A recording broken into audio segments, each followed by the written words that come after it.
में क्या बताना है, name the vertex and arms that forms each angle. Vertex बताना है और आर्म्स बताना है, एंगल नहीं पूछा है, क्योंकि यहाँ पे देखिए वर्टेक्स और आर्म्स की हेडिंग पड़ी है, एंगल की हेडिंग नहीं पड़ी है, फिर भी हम बता देंगे। पहले वर्टेक्स बताते हैं। वर्टेक्स माने होता है कोना। क्या होता है? कोना। कोना। बच्चे कंफ्यूज रहते हैं, सर याला कोना कि याला कोना, ये दोनों कोने नहीं है। कोना उसे कहते हैं जहाँ पे दोनों लाइनें मिल रही हो, ये है कोना। ठीक, तो इसकी वर्टेक्स की वैल्यू क्या होगी, खाली ई लिखेंगे। क्या लिखेंगे? ई। ई से पहले कोई एंगल का सिंबल नहीं बनाएंगे, अगर एंगल बना देंगे तो एंगल ई कहलाएगा।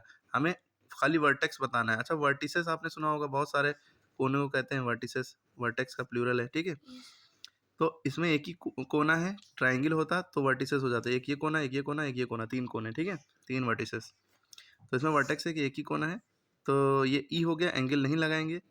ये डी और एफ है, ये भी कोना नहीं है, वर्टेक्स नहीं है। ठीक है, अगर एंगल लगा देते तो एंगल ई हो जाता है। अब यहाँ आर्म्स पूछा है, आर्म्स माने हाथ होता है, बाहें। तो यहाँ जो लाइन होगी, लाइन सेगमेंट या रे होगा, वो आपका आर्म हो गया। यहाँ से यहाँ तक का एक आर्म हुआ, ई डी या डी ई कुछ भी लिख दिए, एंगल का सिंबल नहीं लगाएंगे।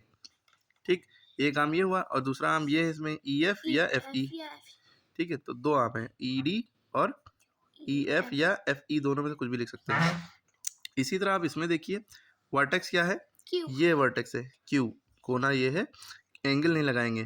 ठीक है, और आर्म्स पूछिए, आर्म्स क्या है, तो आर्म्स पी क्यू हो गया या क्यू पी, कुछ भी कह सकती हैं। पी क्यू हो गया एक आर्म, दूसरा क्यू आर, तो एंगल में 2 ही होते हैं आर्म।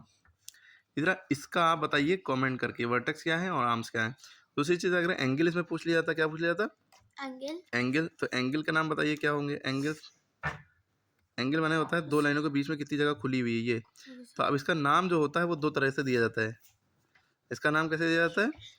पहले 3 लेटर से भी नाम देते हैं और 1 लेटर से भी नाम देते हैं। 3 लेटर से कैसे देंगे, जैसे ये डी ई एफ कह लेंगे या एफ ई डी। एंगल का सिंबल बनाए, ये एंगल का सिंबल होता है, देखिए एंगल का सिंबल डी ई एफ लिख सकते हैं या डी ई एफ, बीच वाला वर्टेक्स होगा उसे हमेशा बीच में लिखेंगे। या आप इसको ये भी लिख सकते हैं एफ ई डी, लेकिन ई बीच ही में आएगा। देखिए ई इसमें भी बीच में आया, और एफ ई डी जब लिखा एंगल का सिंबल लगा के तो भी ई बीच में आया, क्योंकि एंगल किसके बना है, ई पे।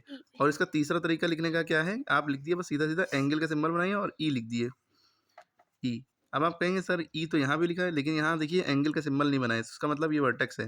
एंगल का सिंबल बना के ई लिखा है तो ये एंगल है। अब इन दोनों में आप एंगल बताइए क्या होगा। ठीक है, बाकी हम वीडियो बताते हैं। ठीक है, please like share and subscribe.